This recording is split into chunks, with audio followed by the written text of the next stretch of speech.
Շնորհակալություն 168 ժամ։ Պարոն Կարապետյան, 3 կարճ հարց հնչեցնեմ։ Օրերս ԵՄ բարձր ներկայացուցիչ Կայա Կալասը բացահայտում արեց, նշելով, որ Հայաստանի իշխանությունները դիմել են իրենց, որպեսզի աջակցություն ստանան։ Կայա Կալասը նշել է, որ 2026 թվականի Հայաստանում ընտրություններ են եւ այդ ընտրություններից առաջ իրենք պետք է աջակցություն ցուցաբերեն Հայաստանին, արտաքին, այսպես ասած, միջամտությունների դեմ։ Արդյոք սա Հայաստանի ներքին գործերի միջամտություն չէ, սրա դեմ դուք ինչպես եք պատրաստվում պայքարել։ Երբ գնում եք շրջաներ եւ հանդիպում եք բնակիչների հետ, նրանք կարողանում են հանգիստ իրենց կարծիքը արտահայտել, թե այնուամենայնիվ վախի մթնոլորտ կա, դե հաշվի առնելով, որ ազատ կարծիք արտահայտողը կարող է հայտնվել բանտում, եւ իշխանությունների հակաեկեղեցական այս արշավը դուք ինչպես եք պատրաստվում կասեցնել, ինչ քայլեր կան եւ հանգուցալուծումը ինչպիսին պետք է լինի։ Շնորհակալ եմ։ Շնորհակալ եմ։ Առաջի հարցը, եթե նայենք, դիտարկենք արդարացիորեն, թափանցիկ ձևով Հայաստանում տեղի ունեցող քաղաքական իրավիճակը, պրոցեսները, ես մտահոգություն չունեմ Տիկին Կալասի հայտարարությունից։ Եթե նայելու են, թե ով է վտանգ ներկայացնում իշխանության համար, ով չի թողում, ով է նրան ընդդիմություն սարքում եւ նրա դեմ քայլեր անեն, իհարկե մտավախություն կա, բայց ամեն դեպքում մեր մեջ կա հույս, հավատ դեպի եվրոպական ինստիտուտները, դեպի ինստիտուցիոնալիզմը ընդհանրապես եւ հուսով եմ ինստիտուցիոնալիզմը առանց նեղ քաղաքական քամիների կգործի։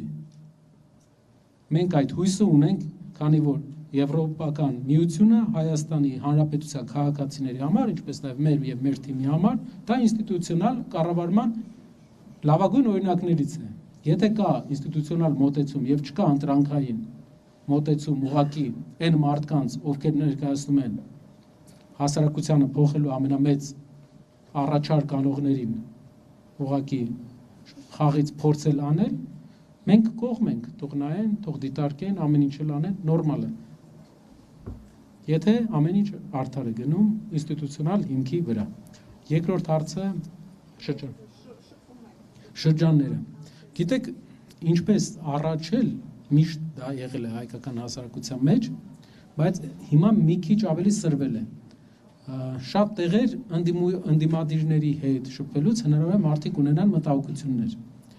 Հնարավոր է, որ դա առաջ էլ է եղել, չեմ կարող ասել, որ չի եղել։ Բայց ով ուզում է իր կարծիքը հայտնել, իսկ մենք տեսնում ենք գյուղեր, որտեղ հարյուրավոր մարդիկ են մեզ դիմավորում, կան գյուղեր, որտեղ հարյուրավոր մարդիկ դուրս են գալի։ Իրենք ուզենան, չուզենան, հարյուրավոր մարդկանց դեմ ոչ մի բան չեն կարող անել։ Իրենք ուղղակի պետք է նայեն, երկու հատ նկարեն ու գնան տուն։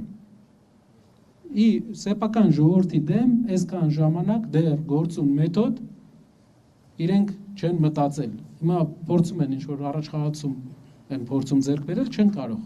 Եթե հարյուրավոր մարդիկ են դուրս գալի, ոչ մեկի դեմ էլ ոչ բան չեն կարող անել։ Եթե այդ մարդիկ նորմալ իրենց քաղաքական հայացքների համար են դուրս գալի, որը իրականություն։ Երրորդ հարցը ունենք։ Հակաեկեղեցական պայքարի հետ կապված։ Իմ մոտ տպավորություն է, որ իրավիճակի հավասարակշռությանից հանելը մի տեսակ մոտիվացնում է մեր իշխանությանը։ Ընդհանրապես բոլոր երկրներում աշխարհի ընդդիմությունն է փորձում նավակը ճոճել։ Հայաստանում նավակը ճոճում են իշխանությունը։ Նավակ ճոճողները իշխանությունն է։ Եվ զարմանալի է նաև տարօրինակ, թե ինչու են այդպես անում, որովհետև դա հասարակությանը մեզ բոլորից դուր չի գալիս։ Մեզ դիտարկեն որպես ամբողջ հասարակությանը դա դուր չի գալիս։ Իրենք էլ գիտեն ինչու են հասարակությանը հավասարակշռությունից անում։ Հետաքրքիր է։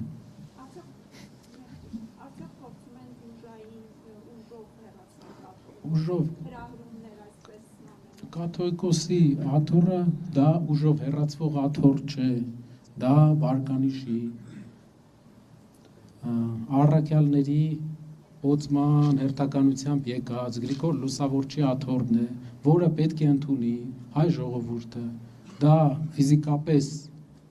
մի վերցնովի բան չէ, դա հոգևոր ինստիտուտ է հարյուրավոր տարիներ Հայաստանում։ Չի կարող ֆիզիկապես մեկը գնալ Էջմիածնում նստի, ասի ես եմ կաթողիկոսը, կա ընթացակարգ, կա օծման կարգ, չի լինում այդպես։ Իրենք մի քիչ մենք փորձում ենք, իրենք ոնց որ պարզացնում են այս ամեն ինչը։ Ուղղակի կաթողիկոսը օծված է եւ կաթողիկոսի գահը անսասան է։ Զարմանալի է, թե ել եմ ասում, զարմանալի ու տարակուսելի է, թե ինչու են նրանք հետևողական շարունակում իրավիճակը սրել։ Ինչ նպատակով եւ ինչը պատրաստվում իրենց կարծիքով դրանից հետո, ինչ են շահելու նրանք եկեղեցին կառավարելի դարձնելուց հետո, ինչ գայլեր են անելու կառավարելի եկեղեցի ունենալուց հետո։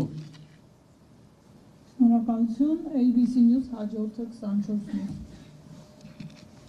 Պարոն Կարապետյան, Եվրամիությունն էներգետիկ